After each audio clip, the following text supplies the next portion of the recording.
ቤኔፊት ያው ተቀባይነት በሰዎች ዘንድ ተቀባይነት አሁን ከመማሬ በፊትና ከተማርኩ በኋላ ያለው በሰዎች ዘንድ ተቀባይነት እኩል አይደለም ማለት ነው። እኔ ሜጀር ሳደርገው እኩል አይደለም። የሆነች ሪስፔክት አለች ትንሽ ጨመር የምትል ማለት ነው። እና ያ ሪስፔክት የምታገኙት ያው እናንተም ሰውን ስታከብሩ ነው። ዝም ብሎ የሚመጣ ሳይሆን እናንተ የሰጣችሁትን ነው የምትቀበሉት ማለት ነው። ስለዚህ ሰዎችን ሪስፔክት ስታደርጉ በተጓዳኝ መልሱን ታገኛላችሁ። ስለዚህ ተቀባይነታችሁ ይጨምራል ማለት ነው። ሌላ በራስ መተማመን ይጨምራል። የሆነ ኃላፊነት ሲሰጣችሁ በቃ እንደምትወጡት አይነት ስሜት ይሰማችኋል። ለምን ያላችሁበት ሌቭል በቃ ያን ነገር ለመወጣት የሚገድብ አይደለም ማለት ሰራዋለሁ የሚል ነገር ስሜት ይሰማችኋል። ሌላ ኮኔክሽን ነው፣ ያ ኮላቦሬሽን ከኢንተርናሽናሎች ጋር አሁን ፒኤችዲ በምትሰሩበት ሰዓት ብዙ ፓብሊኬሽኖች ታሳትማላችሁ። ያ ደግሞ ከኢንተርናሽናል ካሉ ሰዎች ጋር ኮኔክሽናችሁ እንዲጨምር ያደርጋል። ካለበለዚያ የእናንተን ሪሰርች ኢምፓክት በምንም ሪፍሌክት ማድረግ አትችሉም። አሁን ፓብሊሽ ካላረጋችሁ ፔፐር ሼልፍ ላይ ነው እዚህ የሚቀመጠው፣ ማንም አያውቃችሁ።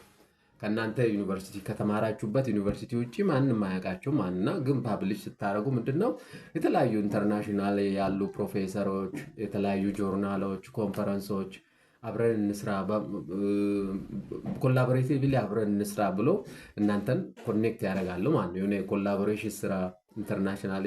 ከዛ ደግሞ የምታገኙት እውቀት አለ፣ ልምድ አለ አይደል? የራሳችሁንም ሼር ታደርጋላችሁ ከሌሎቹ ቤስት ፕራክቲሱን ወስዳችሁ እዚህ ደግሞ አፕላይ የምታደርጉ አሉ ማለት ነው።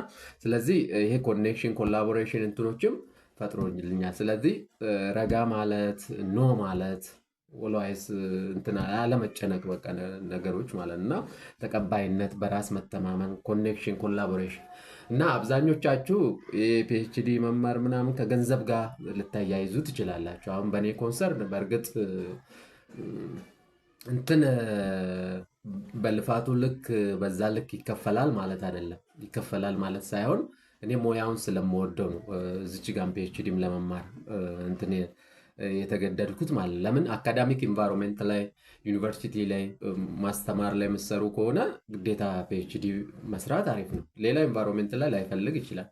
ኢንዱስትሪ ላይ ምናምን ባንክ ላይ ምናምን እንደዚህ ስትገቡ የፒኤችዲ እንትንን ላይፈልግ ይችላል። ጀስት ስኪላችንን ብቻ ዴቨሎፕ አድርገን ልንገባ እንችላለን። ግን ሃየር ኤዱኬሽን ላይ የምንቆይ ከሆነ ማለት ሙያውን የምንወድ ከሆነ የመምህርነት ሙያን ወደን ሃየር ኤዱኬሽን ላይ በዛ ውስጥ ብሎኝ እቀጥላለሁ የምትሉ ከሆነ ያው ፒኤችዲ ግዴታ ነው። ያው እንትኑም ያስገድዳል ዩኒቨርሲቲው ለፕሮፋይሉም ጥሩ ነገር ስለሚሆን ማለት ነው። አሁን አውቶኖመስ ምናምን ራስ ገዝ ምናምን ሲሆን ዩኒቨርሲቲ ፕሮፋይል ባለው የሰው ኃይል ነው የሚመጥነው። ስንት ፒኤችዲ አለው፣ ስንት ፕሮፌሰር አለው፣ ስንት እንትን አለው በሚለው ነው አይደል? ራንኮች ፓብሊኬሽኖች ምናምን ስለሚጠበቁ የፒኤችዲ እንትን መኖር ደግሞ የሪሰርች ኤክስፒሪየንሳችሁን በጣም ያሳድጋል።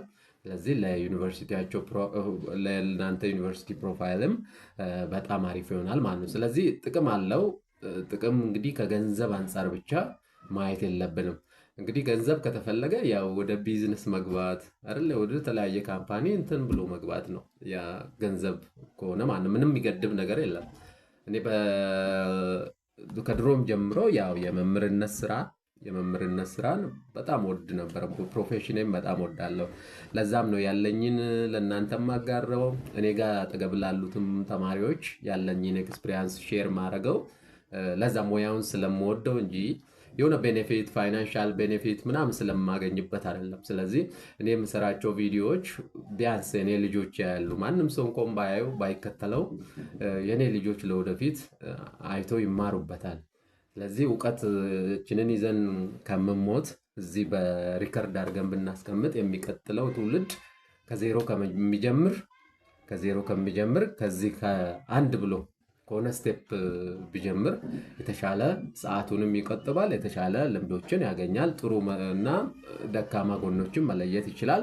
ከዛ አንጻር ነው እና ብዙ ጊዜ እኔ አሁን የማልወደው ሙያ ላይ የማልወደው ስራ ላይ ሆኖ 100,000 200,000 ቢከፈለኝ እኔ ደስተኛ ሳቲስፋይ አልሆንም።